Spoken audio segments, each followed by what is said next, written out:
Welcome to Momma-Sota, the podcast where we dive headfirst into the beautiful mess of motherhood. I'm your host, Monica Eickman, and I'm here to keep it real. In a world that changes by the minute, parenting can often feel like an uphill battle.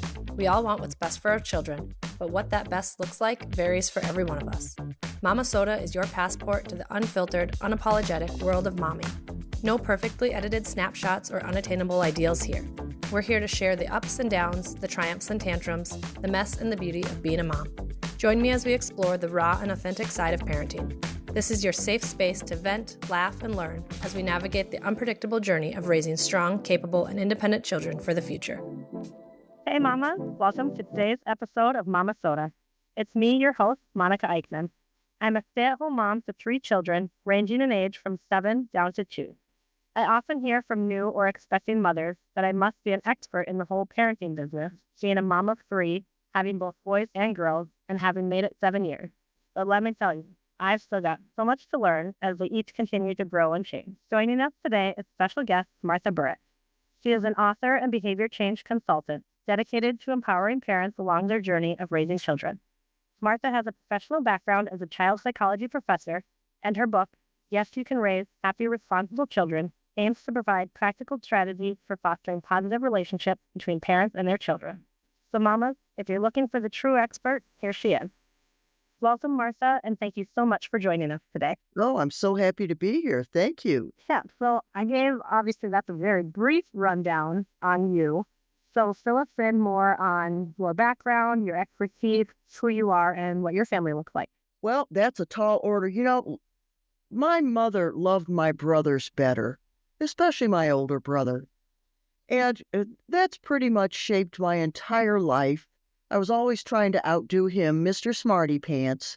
You know, well, your brother's a genius, your brother's a genius. And, you know, I'm joking partly, but the other part of me is, well, I'm still a 3-year-old. I'm sorry, I can't help it sometimes. I'm still a 7-year-old. Anyway, so that did spur me on somewhat. And you know what? Research says with elite athletes that this sibling rivalry is what made them great.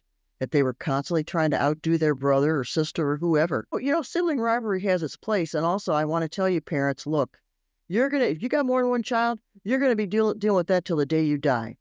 One of them's they're all going to say it to you. You love her best, blah, blah, blah, blah, blah. Well, you know what, honey? I love you all. I don't love you all the same because you're different people.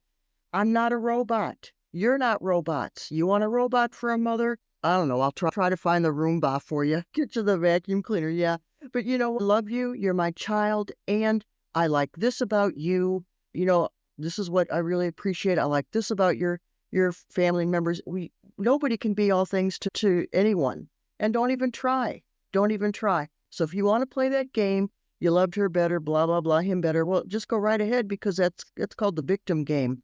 And it's called the blame game, and anybody who plays it never wins. Spot on, and like you said, it starts at the beginning, and not necessarily you love him more, but it's right now it's my younger, you know, it's not fair. You let them do this, and I have to do that. It's not fair. It's not fair. Oh my goodness, you must hear that 80,000 times a day.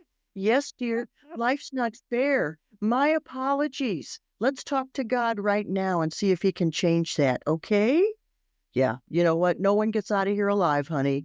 And let's just live one day at a time. I love you, and I know it's not fair, and I feel for you. I really do. In fact, don't give them a smart-ass response. My apologies, because that's really not good for kids. Don't be a smart aleck to your kids because it doesn't help them. You know, if they say it's not fair, you say, you know what, honey? I understand. And maybe it isn't fair, but it's the way it is.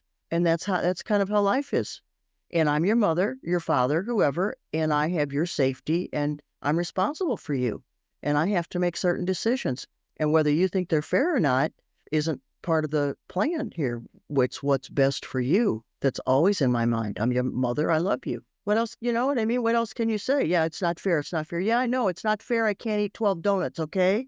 Okay? I think it's not fair either. Why can't I have a donut every day? Why can't I eat what I want and not gain weight? How come I have to go to the gym? It's not fair. 100%. Excuse me? I said 100%. 100% right. So yeah, you're going to hear that. You're going to hear that all the time. It's not fair, blah, blah, blah. You let him do this. You let her do that. Yes, dear. Yes, you're right. You're right. I'm with you. I'm with you. I wish everything was fair all the time. But then again, if everything was fair, let's think that through. If everything was fair, okay, there's an elephant, a rabbit, and a snake. All right, if everything's fair, the snake can't slither. He's going to have to get some prosthesis legs. But the elephant can't walk. The elephant's going to have to get on a skateboard and not use his arms. So how's he going to get around? And what I said, and the rabbit, well, that rabbit's too darn fast. That's not fair. The rabbit's too fast. He's faster than the elephant and the snake. That's not fair. Well, then the rabbit, I guess we're going to have to put on you know what? Let's put on a backpack on the rabbit and he'll be weighed down about 20. There we go. Now then, I think maybe things might be fair. The elephant is on a giant skateboard and the snake, okay, we're going to leave the snake where he is, and the rabbit's got a backpack that weighs 20 pounds. Is that fair? There you go. So let's go then, Martha, back to child psychology professor. Go through kind of your journey with that. Yeah, was that fun? You know, it all started way back when my son was about 4. Let's go way back. And his father and I were clueless. Of course, aren't all parents clueless? You know, unless you had a ton of brothers and sisters and you know what's going on. We were clueless. I was the youngest child in my family. My husband was an only child. We had no idea what to do with that kid. And Lord knows we loved him. And we thought the way that you parent is you make your child happy. Happy. Totally delusional. And we thought the way that you make your child happy is to never say no. So we said no as little as we could. And by the time he was 4, he was so spoiled. Even my mother-in-law said, you know, he'd be a nice kid if he'd take no once in a while. And no kidding, Mom. No kidding. So we had to learn how to say no. I took parenting lessons, an 8-week class. We met once a week. And in fact, that's what I teach. And I'm telling you, they changed our lives, Momma-Sota. Changed our lives. And my husband didn't even attend. And you know what else was interesting about these parenting lessons, these things that we were learning? You know, we want our children to be decent, responsible people. And we think that our job as a parent is to correct them whenever they do wrong. And yes, that is part of our job. If our children are hurting others, stealing, doing things that are unethical, we need to point it out to them and make them make restitution. If they stole, they need to pay back the money or give it back or whatever. And they need to make restitution. But what we do is, well, anyway, so I'm taking these parenting lessons and I'm thinking, you know, and we're thinking, well, we got to correct the kid whenever he's wrong. The first thing they taught us the first week was, all right, unless your kid does something really out of whack, only say things when they do something right. Only notice the good. That was a game changer. Parents aren't looking for good. We're looking for when you do bad. We got to correct you. We've got to make perfect. So the first week, total game changer. So I go back to the class and I go, well, how'd everything work? And there were like 8 other parents in there and they had children ranging in ages from, 4 to 16. And every week I would go back and they would go, how'd it go? And I'd go, oh my goodness, I can't believe it. It really worked. But the other parents were getting mixed results. And I could not figure that out until finally I realized that I said to myself, I'm going to do whatever these people, my life is so miserable. I'm going to do whatever these people tell me. If it doesn't require me to hurt or say anything mean to my child, I'm going to do what they tell me. And I did. So if it wouldn't work the first time, I thought, well, you know what? They told me this works. It's going to work. And I would just keep doing what they told me to do. And guess what? When you don't quit, you always win. When you don't quit, it works. I know that's one of those things, like you said, why they were probably having the mixed results is it's easier said than done when your child's not doing what you would like them to do. Oh, he used to push back all the time. If I'd say no, he would push and push and push until I said yes. And that's why he kept pushing, because he knew I'd push a little further, because I never would stand my ground. One time he was hassling me about something. Oh, I don't know. He was just pushing and pushing. I had to lock myself in the bathroom to get away from him. I just locked myself in the bathroom, brought a magazine in there with me, and I thought, you know what? I just got to get away from this kid. He's driving me nuts, and I cannot changed my mind. I said no, and I mean it, and that's that. So I think I was in the bathroom a good 20 minutes. Yeah, you do what you got to do. He did what he was taught. We taught him to push back. We taught him that no didn't mean no. And I had to be retaught that when I said no, I had to mean no. Don't say no and change it to a yes, mom, or dad, or grandma, or grandpa, or teacher. No, if you're going to say no, mean it. If you're going to say yes, mean it. And don't give the child, here's a bonus point, do not give choices that you're not willing to give the kid. Oh, honey, honey, do you want a peanut butter sandwich or French toast? I want French toast. I don't want to make French toast. It's too much work. Well, don't give them the choice. You want a peanut butter sandwich or you want a jelly sandwich? Only choices you're willing to give. You're going to wear the red pants or the blue ones. Don't give choices you're not willing to give, because the kid knows he's going to ask you for this thing that you totally don't want to do, and then you feel put upon, you feel aggravated. So don't give those choices. I think that's an important one to remember, because I see a lot of shifts in parenting, and it's hard because we have all the social media now, which can be fabulous, but then you have all the information that's maybe not so great. But you do see a lot of give your child choices, let them have autonomy. But I think, like you said, they fail to mention sometimes that make sure it's choices that you're okay with either way. Right, that are meaningless to you, Because if a choice that means something, like, well, you know what, you're in a bad mood, you can stay home or you can go to school. What do you want to do? I'm gonna stay home. Well, wait a minute, what am I gonna do with you? Don't give that choice, So yeah, always think about that before you open your mouth, mom and dad. And I'm gonna be real clear about it. Too often we open our big mouths and say the wrong things, and then we put our foot in it. Don't call your child names. This is pretty basic stuff.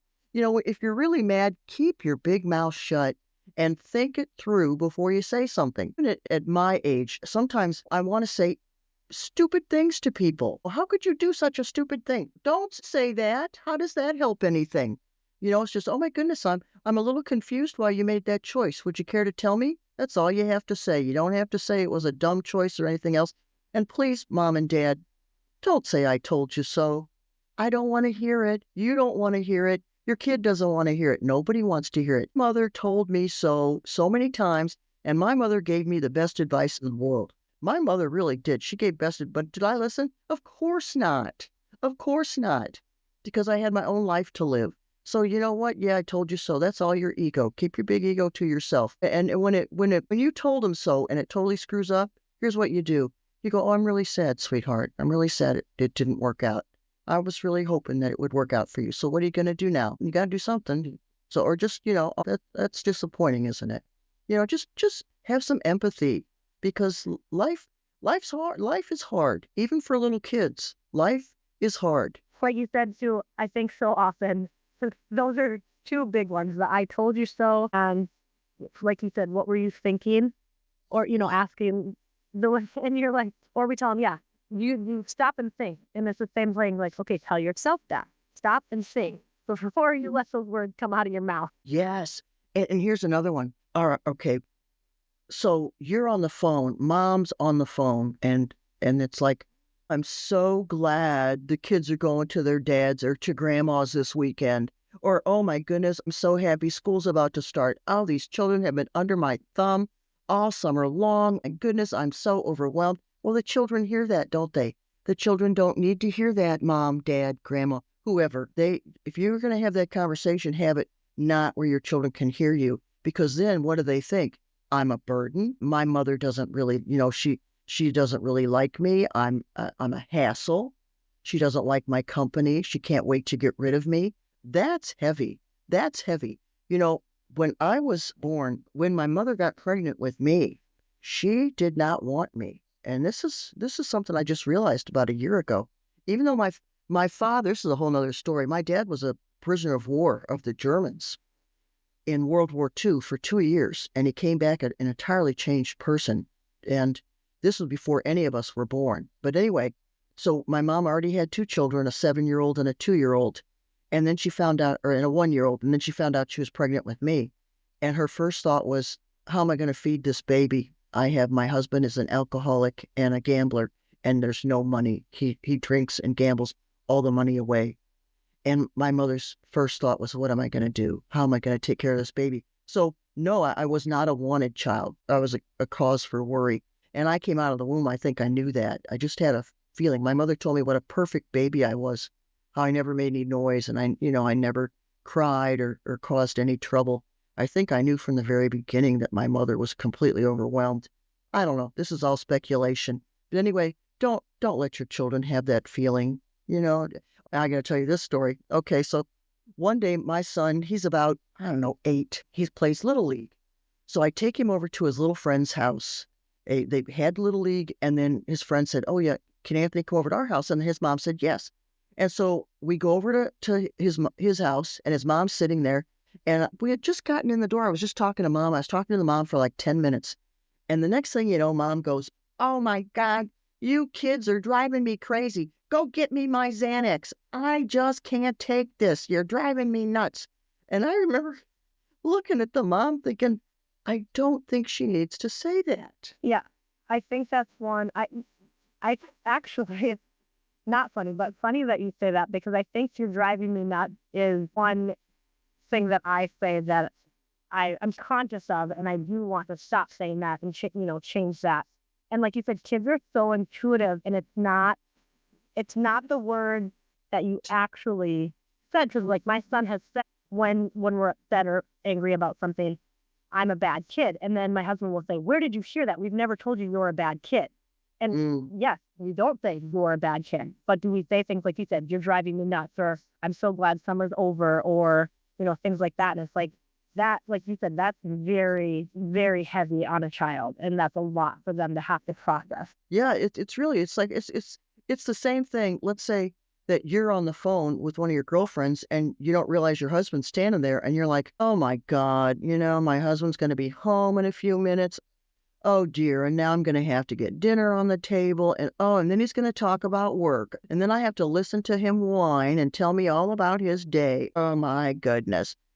Not again. Yeah, really, that's really going to improve your relationship, isn't it? So we've got to think about these things. And while I'm on this topic, don't say negative things about your in-laws and about your husband or your spouse's family.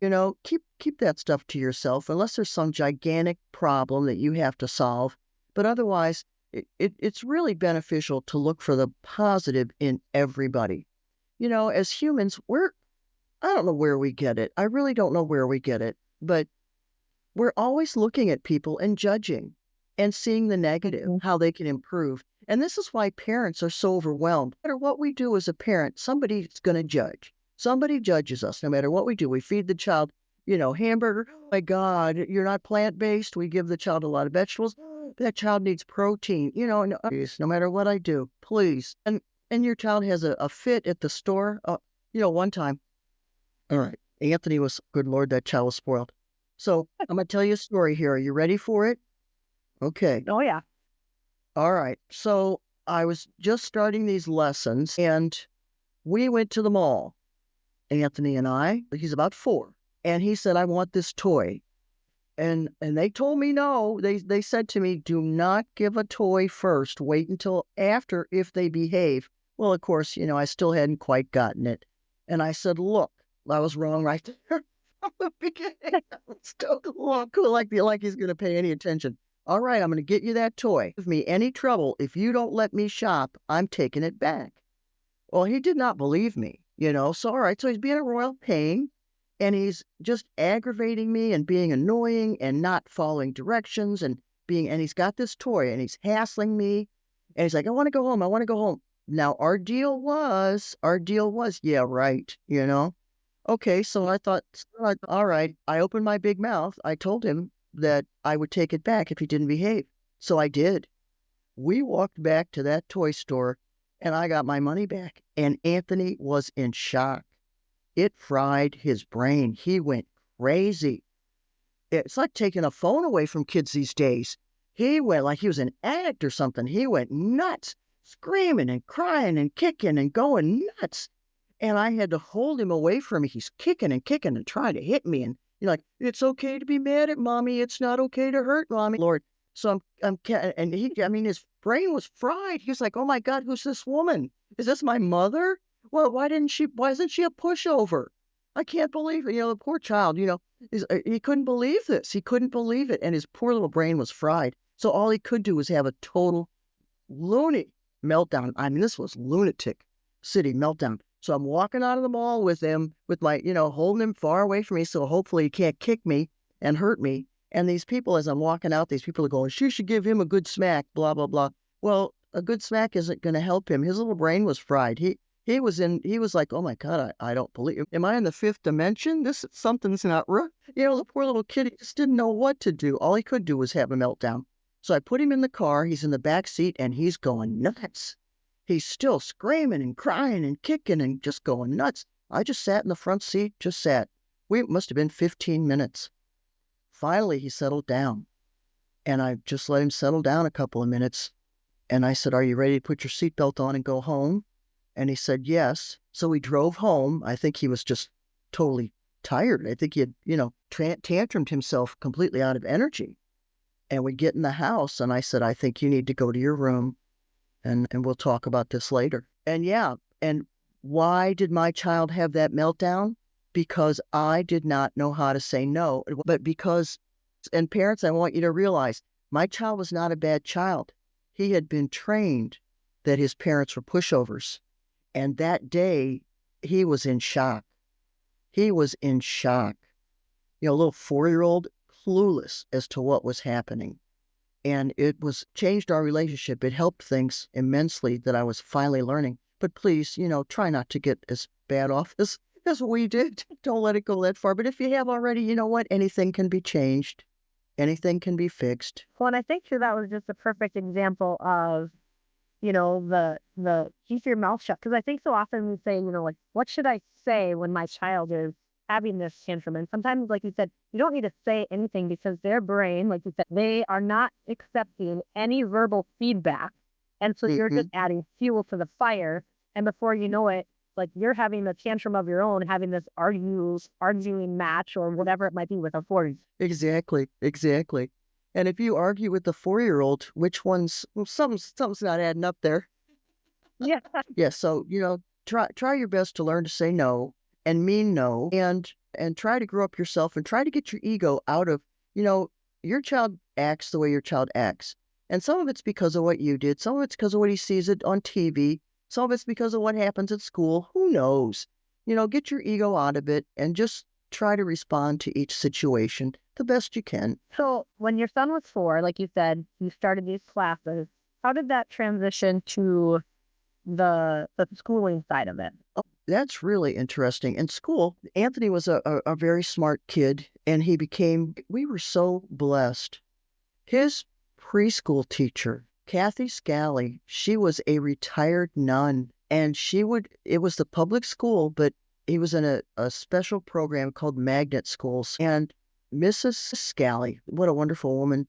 She would have those little children. They all had a little journal, 4 years old. And she almost always whispered. And you would walk into her room. It was like being in another world. She just had total control and nothing fazed her. It was really unbelievable. I learned so much from her. But yes, when Anthony went to school, then as he got older, and okay, here's another tip for you. When your kids go to school, here's what you say to them. You don't say, how was your day? No, when they come home from school, don't say, how was your day? It was fine. And then they go off and whatever. No. What was the best thing that happened to you today? And what was the worst thing? You can put it that way. Or what was the highlight of the day? What was the low light of the day? Something that requires a conversation. And you tell your part. I tell you, I knew more about what was going on in his classrooms than his teachers did. And we would I would get so much info. Well, anyway, one day he's about, 3rd grade. And he comes home and he goes, Mom, the teacher read the greatest story to us today. I said, what? What story? He goes, it could always be worse. I said, wow, that sounds good. Tell me about it. He told me the whole story. Oh, it is a fabulous story. It's about, and a couple of years later, I went to the school library and the librarian knew exactly what I was looking for. Anyway, okay, it's called It Could Always Be Worse. Do you know this book? Have you heard of it? I don't know that one. I'm writing it down though. All right. It's a Caldecott winner. It's so great. Well, anyway, All right, so this farmer, he's got like 5 kids and cows and chickens, and his mother-in-law lives with him and his wife, and he's just going nuts. So he goes to the rabbi and he says, Rabbi, I don't know what I'm going to do. My house is pandemonium, craziness. I can't think. There's noise everywhere. I've got 5 kids, my mother-in-law, and there's 2 dogs. What am I going to do? I'm going nuts. And the rabbi says, you got a cow? And he says, yes, I do. I do have a cow. He goes, bring the cow in the house. What? You heard me. Bring the cow in the house. Give it a try. Well, he brings the cow in the house. Of course, a week later, he runs back, goes, that's worse. It's worse. He goes, you got chickens? Bring the chickens in the house. So each week, it's, you got this animal, you got that animal. So, like 3-4 weeks later, the guy's going absolutely nuts. He's got the chickens in the house, the cows, the pigs, some turkeys. And he goes, Rabbi, I absolutely can't stand it. I can't take it anymore. Please give me something that will help me. I'm losing my mind. And he goes, okay, take all the barn animals, put them back in the barn. The man says, okay. Well, few weeks, months later, the man goes to see the rabbi. And the rabbi says, well, how are things? And he goes, my home is so peaceful now. I can breathe and I can think. Now, he ended where he started. Yep. He ended where he started. It's all perspective, all perspective. We are blessed to be able to have children to care for. So many people want children, can't have them. And I think every time you change a dirty diaper, how many people wish they had that diaper to change? And sometimes when my son's 40 now, so I don't have to change his diaper, thank you. But sometimes when I take the dog out, like at 2 a.m, and there's snow up to my knees, and I'm like, me? Why is it me? It's always me. I have to take the dog out. It's not fair. Just like a kid. It's not fair. I have to take, there's other people in this house, but yeah, the dog loves me, and the dog knows that if he puts his paw on my door, I will get up immediately and take him out. And you know what? It's part of my job as a decent human being to care for living things. And that dog's comfort and health are my responsibility. He can't let himself out. So it's really an honor that I get. So, every time when you're changing the diaper, you're like, oh, not again.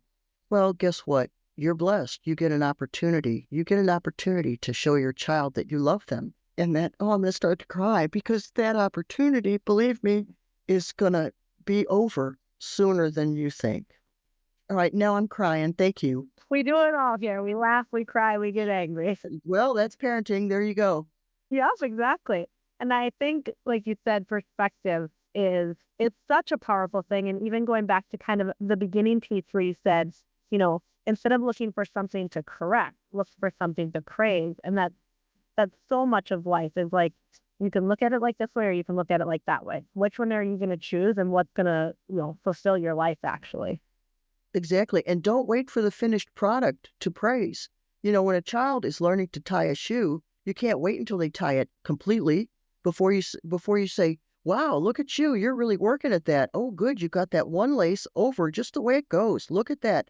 Or, when the child helps you bake cookies or whatever, look at that. You put the flour in the bowl. Boy, I really appreciate that. That was really nice. Or, wow, Maria Montessori, we have to really be careful when our children make mistakes and spill stuff because we get ourselves all in a tizzy. Now I have another mess to clean up. Yeah, we do. Maria Montessori, if the child would spill the milk, they would go, well, you know what, honey? We have a mess to clean up. We'll get to it, but let's play in it first. Said no mother ever, right? Let's play in that spilt milk. Yeah, we had spilled milk last night, and I did not say that. That's for sure. I bet. Yeah, I bet.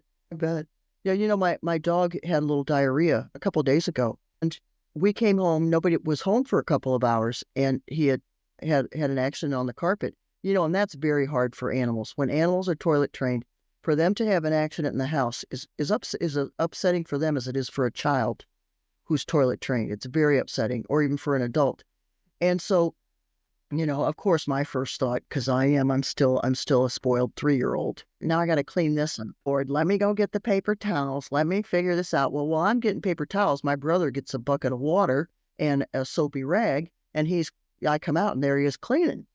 And I think to myself, he's got a smile on his face, Martha. These aren't even his dogs, and he's cleaning that dogs mess up. And he's not complaining one bit. All he's talking about is that poor dog, how that poor dog must not be feeling well. And all I'm thinking about is another mess to clean up, you know. So yeah, I sometimes I need a new perspective myself because I do love that dog. And I cleaned it up, and the two of us together, the rug looks nice now. And that's the beauty of it all, though, is, we can take these classes, we can read books, we can have one child, we can have 3 children, but as long as we're striving to grow and striving to parent better tomorrow than we parented today, Right. we're not. Exactly. We're human. Forgive yourself. Forgive yourself. Stop with, whatever you did yesterday. Say, you know what? I don't like how I acted yesterday. I'm going to be different today. And make a plan to do better. And as long as you're working at it and doing better, it's all going to work out one day at a time. That's really, how else can we live? Yesterday's gone. Tomorrow's not here. But if I do the right thing today, if I do my best today, tomorrow's going to take care of itself. The trees of tomorrow come from the seeds we plant today. And if the seeds I'm planting are, doing my best, working hard to be a good human being, do the right things, tomorrow is really going to take care of itself. And that's just it. It's not going to happen. Any changes aren't going to happen overnight. And each day, like you said, Right. it's a new opportunity, both for ourselves and for our child. Exactly. And do not look at other people and what they post on Facebook or whatever else or on TV and measure yourself or your children against it, because it's all false. It's all false. I am not going to get on social media and show you my kid having a meltdown. Okay? It's not going to happen. And neither is anybody else, unless they're trying to win, I don't know, Worst Parent of the Year award or something. Those people are only going to show you the best, right? When the kid hits the home run, blah, blah, blah. Well, how many times did that kid have to strike out before he hit that home run? The greatest Babe Ruth, the greatest home run hitter of all time. He had to strike out a gazillion times. He struck out a gazillion times more than any ball he hit, because that's the only way you can do it. That's the only way you get better, is to fall. You can't rise unless you've fallen down. But if you fall down, get up. Get up. Stop being a baby. Stop whining. Stop saying, "Oh, it's never going to work for me." Well, it's not going to work for you if you don't work, if you don't do something about it and make a change. Oh, and now you've just led me. Now I've just led myself to another thing. All right. Part of our problem as parents is we don't want to see our children fail. So we do everything we can so that they won't be disappointed or fail. All right, so here's the scenario. The child comes home from school. Let's say they're 2nd, 3rd grade. Guess what? They're having a play at school. And I'm going to try out. Oh, that's wonderful, dear. What part you going to go for? I'm going to go for the lead. Now, hon, I don't know if you should try for the lead. You might not get it. And I wouldn't want you to be disappointed. Why don't you try out to be the frog or the tree? Right there, what are we teaching our children? Not to go for what we really want, but for what we think we can get. Then we live these entire lives of mediocrity, wondering why we aren't excelling and getting what we really want out of life, because we live lives of constantly trying to get what we think we can get rather than what we really want. That's a really big one. Right. This whole thing, I didn't want him to be disappointed. Disappointment's a big part of life. Bailing our child out of every situation. Oh, yeah. That's setting them up. Ooh, that's setting them up for failure, for sure. Yeah. Like you said, Because when they get bailed out. Yeah, well, exactly. It's like, well, you spent all this time doing your homework or whatever it might be, and then you didn't grab it or you left it at home, and, oh, I'll go and get it and turn it in. It's like, well, what's the real consequence of them getting a 0 on their homework in the grand scheme of life? Right. Yeah. Yeah. And especially when you consider almost every, politicians are usually C students. Every businessman, especially entrepreneurs, they were all C and D students. Very few entrepreneurs were A and B students in school. And so, yeah, we have to be really careful what our children are learning and what they're believing, because they seem to believe that they have to be the smartest. But is that really what's necessary at school? Do you have to be the smartest? I don't think so. You want to do your best. You certainly want to learn how to read and write and do things well and to the best of your ability. But because you didn't get 100 on that paper, that means nothing. It just means you didn't get 100 on that paper. That was that was one that was hard for me to swallow. It was my senior year of high school. I had already been accepted at the U, which is the only place I wanted to go. And I got like 2 problems wrong on a math test. And one of them I was certain was not wrong. And so I'm arguing with my math teacher about it. And he goes, I can make them both correct, or I can make your whole test wrong. What does that change? You already are into the college you want to go to. Wow. Wow, but you wanted to be perfect. You wanted that perfect. Exactly. And especially though, if because sometimes math is weird. But yeah, I mean, math always has a right answer. And especially if you really believed that question was right. That's a really, that really is a hard one. That it really is a hard one. But yeah, you were already accepted into your university. Well, here's another story. Okay, failure. I got kicked out of 2 schools. I got kicked out of 2 colleges, and for drinking. I was terrible. So rotten. Wait a minute. My son was rotten at 4. I was rotten at, well, that's too much for me to think about. Okay. So anyway, I get kicked out of 2 colleges. So I'm home with my mom and I'm crying my eyes out because I love to be a victim, love to, cry. And I said, oh my God, I've got a 1.0 GPA. That's a D for those who don't know. And I was like, Mom, my life's over. And my mother said, you march right back to that college and you ask them to let you back in. So I did. I did whatever my mother told me. Well, not always, but sometimes. This time I did. I did what she told me. So I went back and I said, please let me back in. And they said, okay, we'll let you back in. Make less than a C. We'll give you 6 months probation. And as long, pay your tuition. You're in. Yeah. So I don't know. What's failure? And guess what? I grew up after that. I got smart. I stopped drinking at school. I took my studies seriously. I grew up. To go from kicked out of college twice to being a professor at college is not what anyone would be the expected story. Exactly. And that was my dream. My dream was always to be a college professor. Always. And I did it.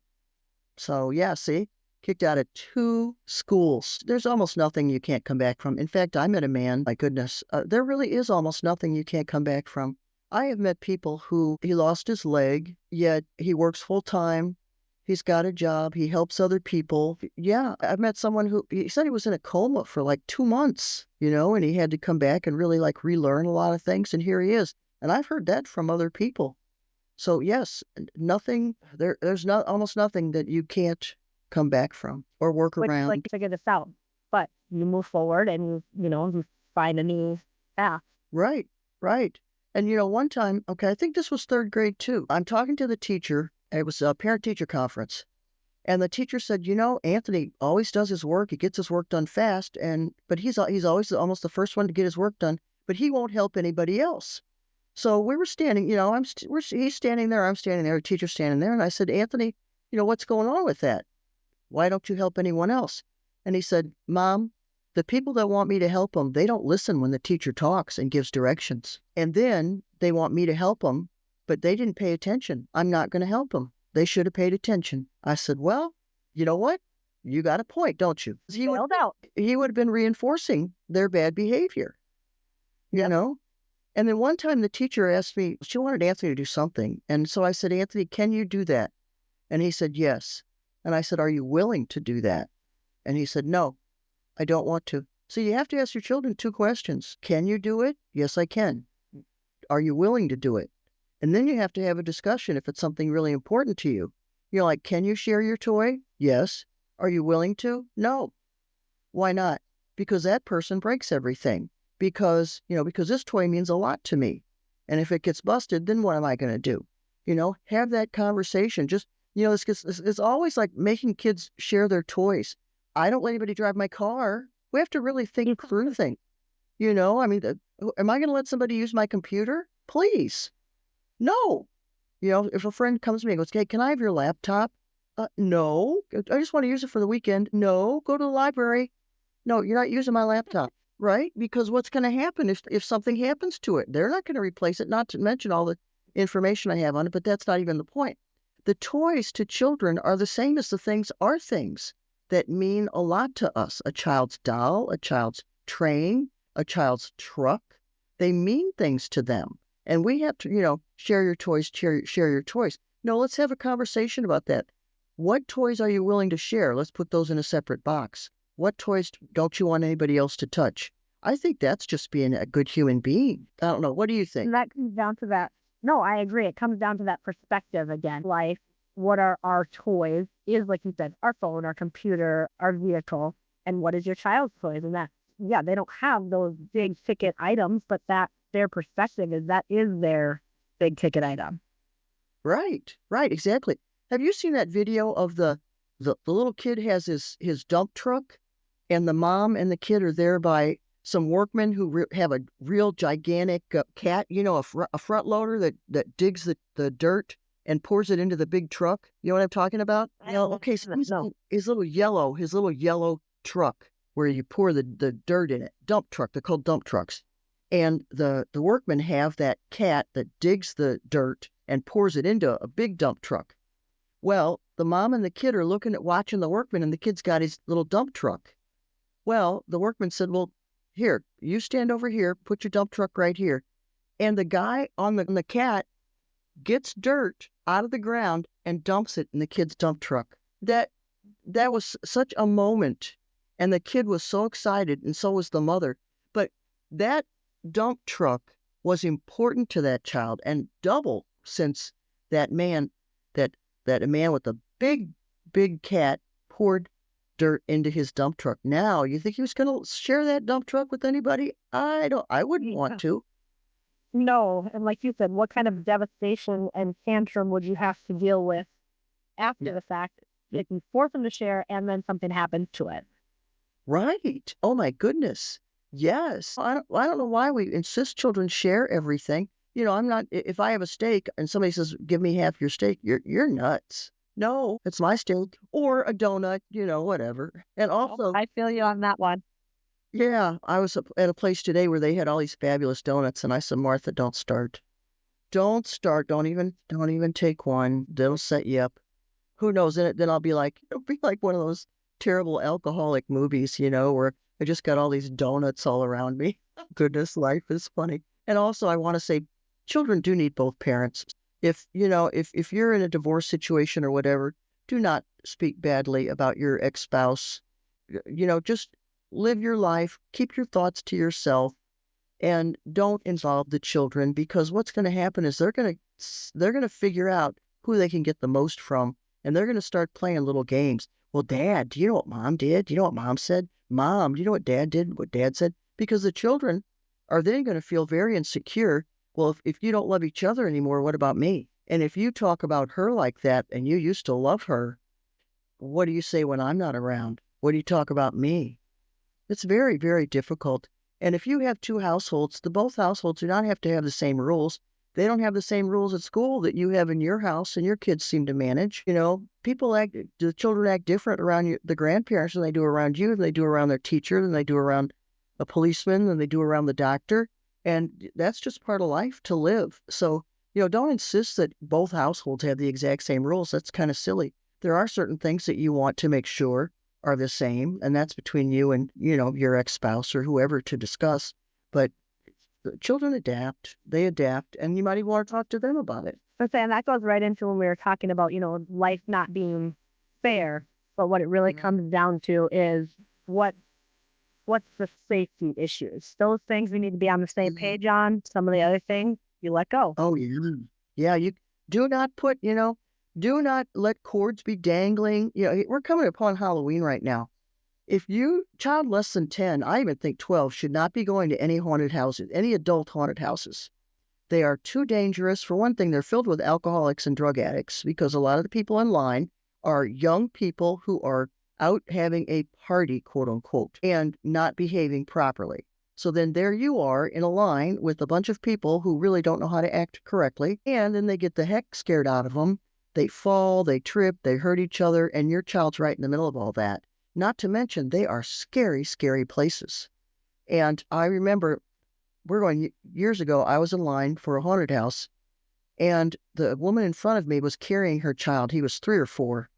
And he said, Mom, this is going to be scary. This is going to scare me, isn't it? And she said, I couldn't believe this. No, honey, it's not scary. And normally I had to speak up. I said, "Hun, yes, it's very scary." I said, "Mom, you know it's scary." I hated to correct mom in front of her child, but when you do that, what you're basically doing is gaslighting children. The child knows it's scary. Then he goes in there and gets the heck scared out of him, and he's thinking to himself, "Gosh, my mom tells me it's not scary. I guess I can't believe what I think." See? You're losing trust there big time. Yes. So, don't lie to your children. If you have to lie, keep your mouth shut. And put it in the nicest, and certainly if the child's less than 10 or less, do not get in line. Do not go to a haunted house. So it's a children's haunted house. Otherwise, they're too scary. These movies today are too scary. I don't know. There's some movie, I wish I could remember the name of it. Somebody told me, "Oh, Martha, there's this great children's movie. Everybody's watching it. It's really great. You should check it out." So I did. It was nothing but drama. Drama. It was about some girl who was going to cry, and all her little hormones and things inside were all going to somebody bullied her and she was going to cry. So they're all like, oh my God, we got to get this tear before it comes out of her eyes. We can't let the bullies see the tears. And I'm like, everything's drama here. Not to mention, how many bullies? You know what? There's a bully in every movie, but when you really go to school, how many really bullies are there? And if they're bullying, usually hurt people. Well, if you say to a bully, well, if a bully says you're dumb, you're whatever. Well, you know what? You're right. I'm not the smartest knife in the drawer, but I got to go to school just like you, or you can say, I don't agree with you. Why do you say that? Why do you say that? I'd like to know. Might give me some information. I could use that. It's like somebody says you're a bad mother. Okay, if somebody says to you, you got green hair and you're blonde, you'd laugh. But somebody says you're a bad mother. Oh, she said I'm a bad mother. Well, you know why? It's because we all have doubts. Of course we have doubts. We're human, so they get that little doubt. But the answer in my mind really is, well, I appreciate you giving me the information. I appreciate your opinion. Why do you say that? What is it that I said or did that makes you want to tell me that?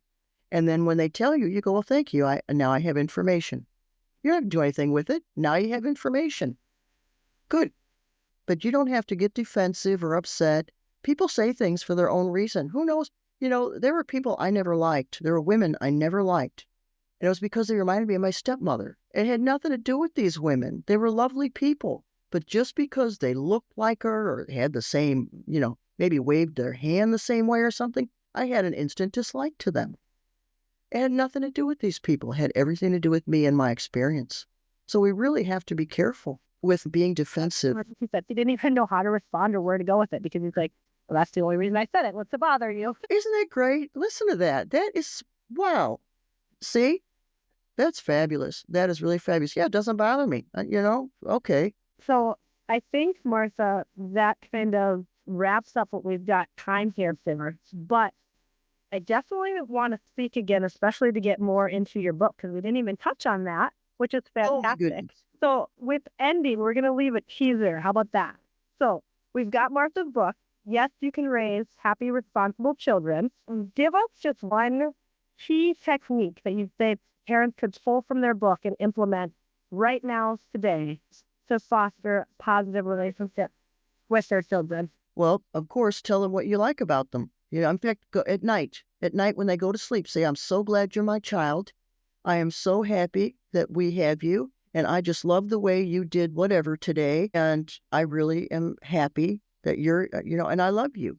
Every night, say that. And always say something good. I like how you played with that child. You said something really nice to that child. I really like the way you watch out for your brother or sister. Always, every day, say something positive to your child. And if you have to correct them, don't yell across the room. Walk up to the child and not mean. Walk up to the child, get eye level, and say, here's what I need you to do. I need you to stop that. And, rather than run, you need to walk. I want you to walk. You go to the grocery store, you tell the child beforehand, okay, I need you to walk next to me. And if you don't, I'm going to put you in the cart. Don't tell the child some bad man's going to get him. That's too scary. Say, I need to see you and I need you to be able to see me. But if I can't, if you get out of my sight, then I need to put you in the cart. The child know that. And then when they get out of your sight, don't have a fit. Get the child, pick him up, gently put him in the cart and say, I see you've decided to sit in the cart. Now, look for the bananas. I need help. Give the child a job. Always, always give the child a job. Well, I love that. And I think that kind of brought us full circle with where we started. Is your journey was, going to that parenting class and being told, find the positive and tell your kid the positive, thing that they've done, and think they're at the end, end of the night, last thing before you're leaving your child's room, that positive feedback again. Exactly. Because we all need to get attention, positive attention, and we need to feel that we belong and that we contribute. So like I said, that wraps us up here then, mamas. And like we've talked about throughout this episode, and like I always say at the end, until next time, keep doing your best.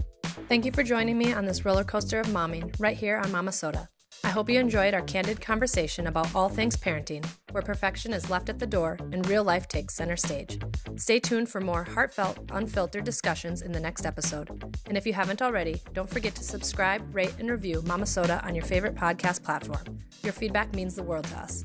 Until next time, this is Monica Eickman signing off. Keep rocking that mom life, and remember, you've got this.